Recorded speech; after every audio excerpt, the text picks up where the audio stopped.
해임을 앞둔 대통령을 레임덕이라고 부릅니다. 레임덕이란 절름발이 오리가 뒤뚱거리며 걷는 모습을 비유한 표현입니다. 힘이 빠져 권력을 잃어버린 더 이상 권위적이지 못한 그러한 대통령, 권력자의 모습을 빗대어 레임덕이라고 표현하는 것입니다. 대통령은 임기를 마칠 때 되면 더 이상 그의 말을 아무도 듣지는 않습니다. 대신 다음 차기 권력자인 다음 대통령의 말을 들으려고 합니다. 사람은 본능적으로 권력자를 알게 되고 힘있고 권력 있는 자를 따르는 것이 사람의 본성인 것입니다. 이러한 것은 정치 세계뿐만 아니라 우리 일상에서도 쉽게 경험할 수 있습니다. 군대에서는 말년병장을 더 이상 무서워하지 않습니다. 이제 곧 내일이면 전역할 병장의 말을 무서워할 필요가 없는 것입니다. 졸업을 앞둔 학생들은 더 이상 선생님의 말을 무서워하지 않습니다. 내일이면 더 이상 보지 않을 선생님의 말을 무서워할 필요가 없는 것입니다. 이처럼 사람은 힘있고 권력 있는 사람 또는 돈 많은 능력 많은 사람을 두려워하고 따르는 것입니다. 반대로 생각하면 힘이 없고 권력 없고 돈이 없는 사람의 말을 귀담아 듣지 않는 것입니다. 하지만 하나님의 공동체는 다른 기준을 가지고 있습니다. 하나님 나라의 공동체, 하나님 공동체의 권위, 힘의 기준은 무엇입니까? 신명기는 모세가 가나안 입성을 앞두고 모압 평지에서 이스라엘 백성들에게 마지막으로 전한 설교의 말씀들입니다. 특히 32장부터 33장, 34장은 모세가 이스라엘 백성들에게 마지막으로 하는 권면의 말씀이고 축복의 말씀입니다. 이 모든 말씀을 마치고 난 뒤에 모세는 느보산에 올라가 생을 마감하게 됩니다. 자, 인간적인 관점에서 한번 보겠습니다. 모세는 120세의 늙은이입니다. 비록 그가 여전히 출입할 수 있고 여전히 정정하다고는 하지만 이미 하나님께서 그는 죽을 것이라고 말씀하셨고 모세도 이스라엘 백성들에게 자신이 곧 죽게 될 것이라고 말하였습니다. 그리고 모세를 이을 다음 지도자인 여호수아도 있습니다. 이스라엘 백성들의 모든 시선이 누구에게 있겠습니까? 곧 죽을 모세보다는 이제 곧 자신들을 이끌고 가나안에 들어갈 여호수아에게 모든 이스라엘 백성들의 시선이 집중될 것입니다. 모든 사람들이 그의 말을 집중하고 듣게 될 것입니다. 하지만 오늘 본문의 말씀에 보게 되면요. 이스라엘 백성들이 여전히 모세의 말을 듣고 있습니다. 새로운 권력자인 여호수아가 있긴 하였지만 모든 이스라엘 백성들은 여전히 모세의 말을 듣고 있고 그의 마지막 가르침에 귀를 기울이고 있다는 것입니다. 세상의 관점에서 본다라고 한다면, 인간적인 관점에서 본다라고 한다면 힘을 잃어버린 지는 태양과도 같은 모세의 말을 더 이상 들을 필요가 없습니다. 이제 곧 내일이면 더 이상 보지 않을 사람인데 그의 말을 들을 이유가 무엇입니까? 하지만 이스라엘 백성들은 여전히 모세의 권위를 인정하고 그의 말을 하나님의 말씀처럼 듣고 있다는 것입니다. 모세가 하나님의 말씀을 다 증거하고 난 뒤에 본문 46절, 47절에서 이렇게 말하고 있습니다. 그들에게 이르되 내가 오늘 너희에게 증언한 모든 말을 너희의 마음에 두고 너희 자녀에게 명령하여 이 율법의 모든 말씀을 지켜 행하게 하라. 이는 너희에게 헛된 일이 아니니라. 너희의 생명이니 일로 말미암아 너희가 요단을 건너가 차지할 그 땅에서 너희의 날이 장구하리라.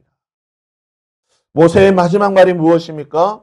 왜 이스라엘 백성들이 모세의 마지막 말에 집중해서 듣고 있는 것입니까? 그것은 바로 하나님의 말씀이 그들에게 선포되는 것입니다. 하나님의 말씀이 여전히 모세와 함께하고 있고 하나님의 말씀이 모세의 입을 통하여 선포되고 있다는 것입니다. 여러분, 권위가 무엇입니까? 권위라고 하는 것은요, 하나님의 말씀인 것입니다. 하나님의 말씀이 있을 때에 그에게 권위가 있다라는 것입니다. 여러분, 목사의 권위가 어디에 있는 것입니까? 목사의 권위가 큰 교회에 있는 것입니까? 목사의 권위가 젊음에 있습니까? 목사의 권위가 큰 목소리에 있습니까? 아닌 것이죠. 목사의 권위는 바로 그가 선포하는 하나님의 말씀이 있는 것입니다. 그에게 하나님의 말씀이 있다고 한다면 그에게는 하나님이 주신 권위가 있다라는 것입니다. 여러분, 권위라고 하는 것은 하나님의 공동체의 권위라고 하는 것은 많고 적음에 달려있는 것이 아니고 젊고 늙음에 달려있는 것이 아니고 돈에 많고 적음에 달려있는 것이 아니라 하나님의 말씀에 그의 권위가 있다라는 것입니다. 그리고 더 중요한 사실은 그 하나님의 말씀을 그가 지켜 행할 때에 그에게 참된 권위가 있다라는 것입니다. 말만 번지르르하게 하나님의 말씀을 선포하는 것이 하나님의 권위가 아니라는 것입니다.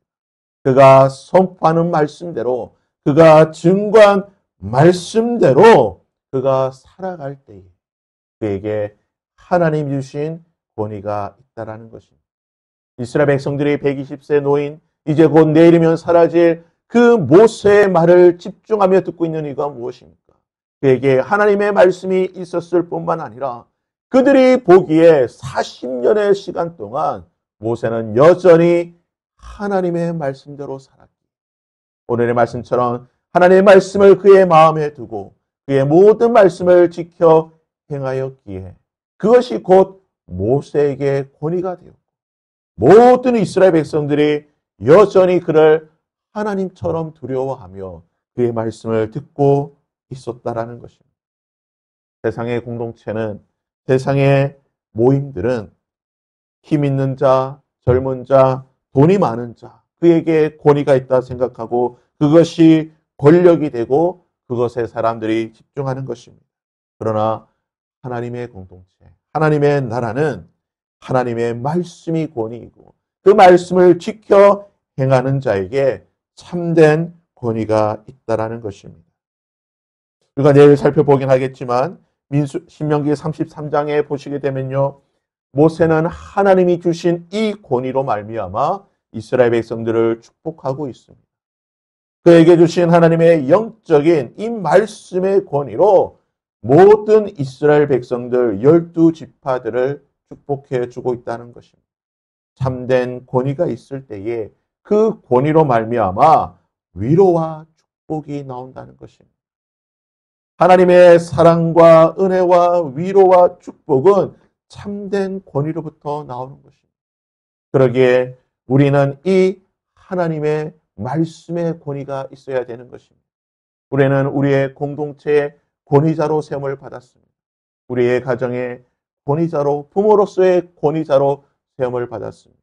교회에서 우리가 직분을 맡았을 때에 장로로, 권사로, 집사로, 목사로 하나님이 주신 권위가 우리에게 있다라는 것입니다. 그 권위가 어디에서 생기는 것입니까? 하나님의 말씀에서 생기는 것이고 그 하나님의 말씀을 지켜 행할 때에 그것이 참된 권위로 우리에게 나타난다는 것입니다. 우리가 아무리 자녀들에게 많은 물질을 남겨준다고 해도 그것이 우리의 권위가 되지 않는 것입니다.